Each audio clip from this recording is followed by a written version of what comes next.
Thomas. Obviously, just a couple of days from the defeat on Sunday. Is this now just an opportunity to kind of put things right after that? Yeah, I think that's a good thing with playing games so shortly after each other. So you just progress and move on to the next one.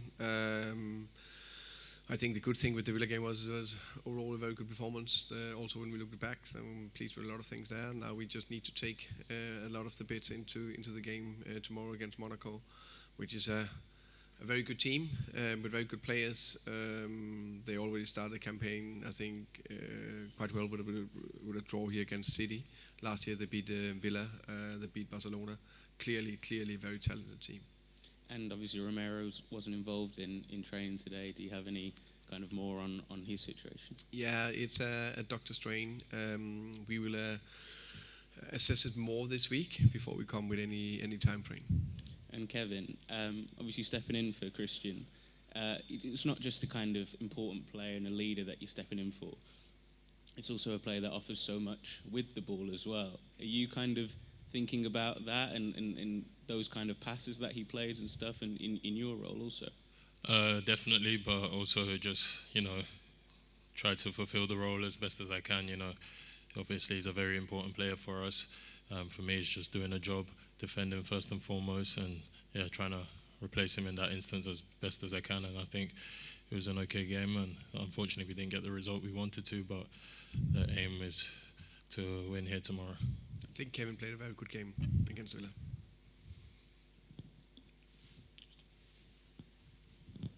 Hi Thomas. Should fans be concerned with Cooty's injury? Say again? Should fans be concerned that Cooty's got an injury? Because it was sort of this time last year he got the one injury and it become a long-term thing. No, I don't think so. For me, it's a doctor strain. We assess him this week, and then we'll know more. And just with Monaco, they obviously changed manager about sort of 2 weeks, 10 days ago. How kind of difficult has that made preparation? A new manager coming in, you obviously have what he did last year at Union, but it's going to be hard. Yeah, I think of course it's hard, but of course we studied Pocognoli and his team in Union and did very well. They won the championship in Belgium. So that's what we do. We look at the last game they played, and then more or less, not all, but a lot of games from Union, also in this Champions League campaign as well. So we have, I think, a good idea of what they want, but also we know that the very talented players speaks for themselves, also under the former manager when they played 2-2 here against City. So it's a tough test, but we are up for it. We trust ourselves. We think we're in a good place, and we will do everything we can to win the game tomorrow.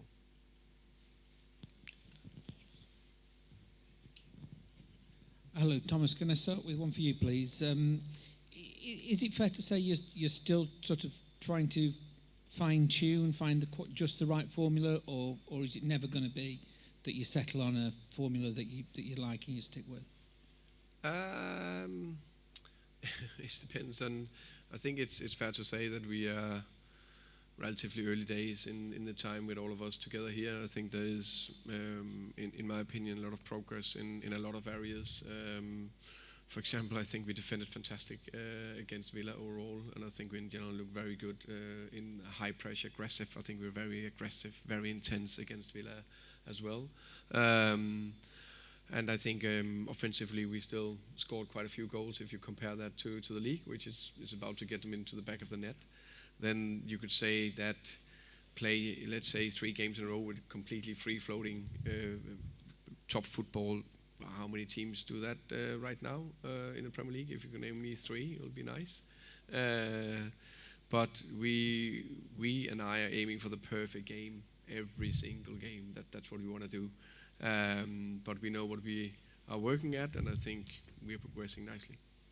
May I ask you just one about Xavi, because you answered one after the game on Saturday about him, and when we were sort of looking at fluency from open play and creativity, he's sort of the one a lot of people were looking at. Can you talk a little bit about the difficulties when you're in his particular position of coming into a different tempo and a different style? Because he's not the only one. If you look at Wirtz at Liverpool, who's come from Germany, who's a big money signing, who's just taken a little bit of time to get the rhythm. I think that's a very good question. Also, a very good comparison with Wirtz. That also a very good player, just like Xavi, a very good player, coming into a couple of things: new country, new club, new city. Just need to settle in, and it is part of it.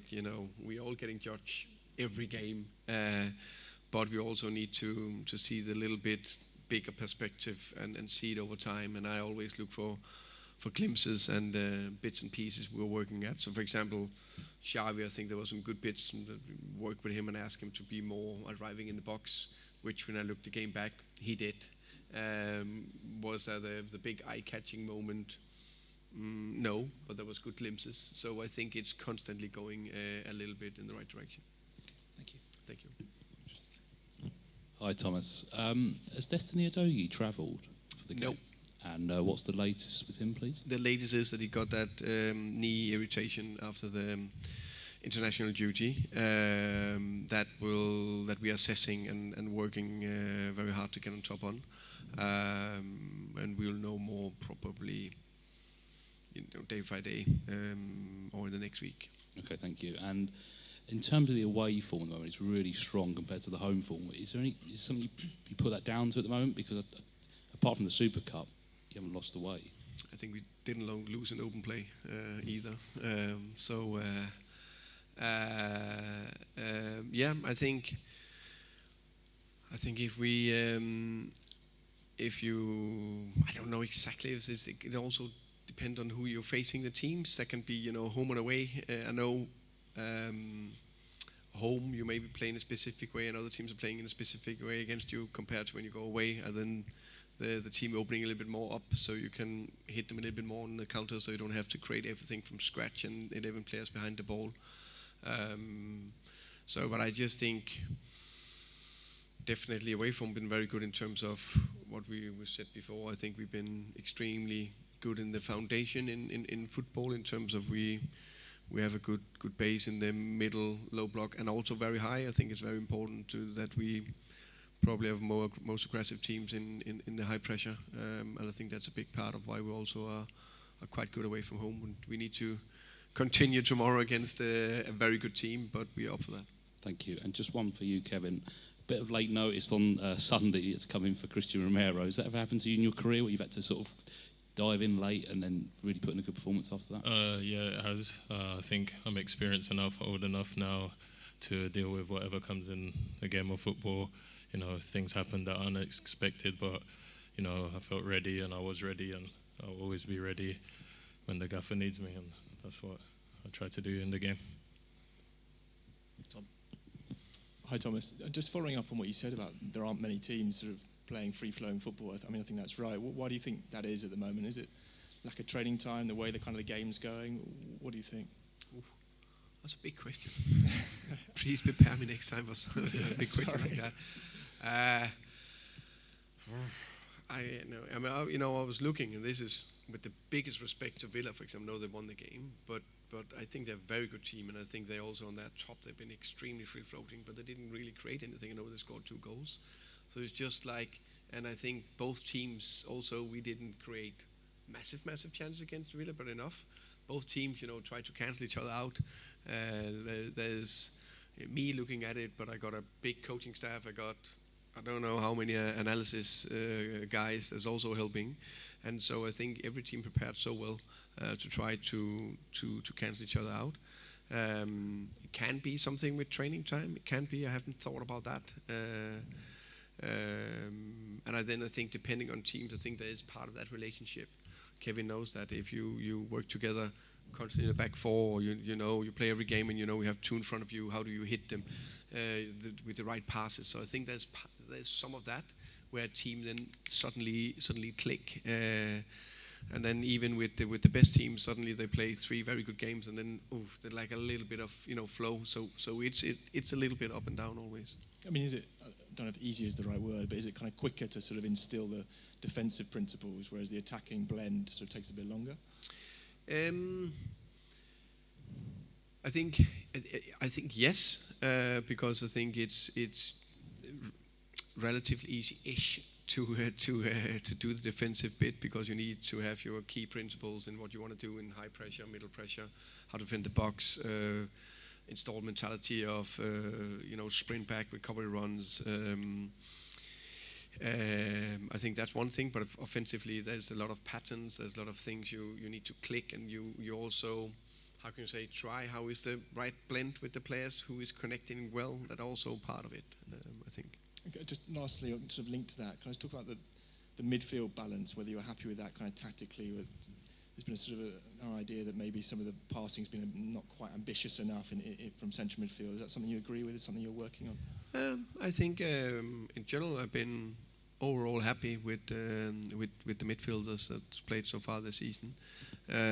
Of course, we always want passes through the lines or diags or balls in behind, but I think overall I'm quite happy. Right. Hi, Thomas. Brennan Johnson scored arguably the most important goal in the club's history. He started the season really well, but he just seems to have kind of fallen away.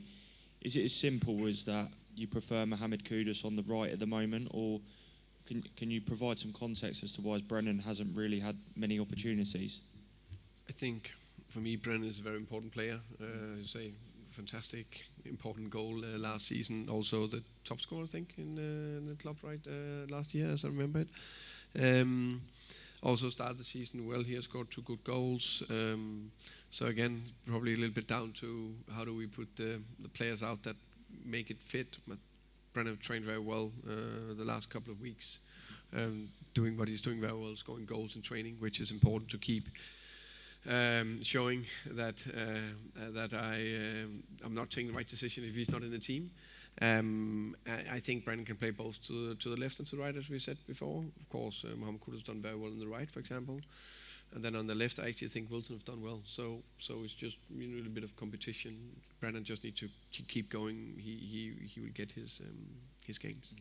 And just on the system, I think it's easy for maybe us and fans to question the system after a defeat. But just going back to the Super Cup, when you played the back three, it seemed to be a template that really worked and Spurs looked really sort of strong and efficient. Have you considered sort of using that or going back to that, or do you think the 4-3-3 will still be the main system that you operate with? I've showed before, for me it's not about the system. For me it's the guiding principles. I think right now I still think the 4-2-3-1 is the go-to, depending on types. And as I said, I think if we had won that game against Villa 1-0, which we easily could have done, would everyone have been happy? So I think the performance were overall good, very competitive. So I'm happy with that. I'm very aware that we need to add extra layers, which we're working on. And just a quick one for Kevin, if that's all right. Obviously, on Sunday, the challenge involving Lucas Dean, clear that you didn't mean it, but it was quite a nasty injury in the end, and Lucas seemed to make his frustrations known with the fourth official. Did you get the chance to speak to him after the game? I know it wasn't there was no malice in the tackle whatsoever, but obviously quite a nasty cut in the end. Yeah, I mean, these things happen in football. Of course, there was no ill intent, nothing behind it. It's just an unfortunate situation.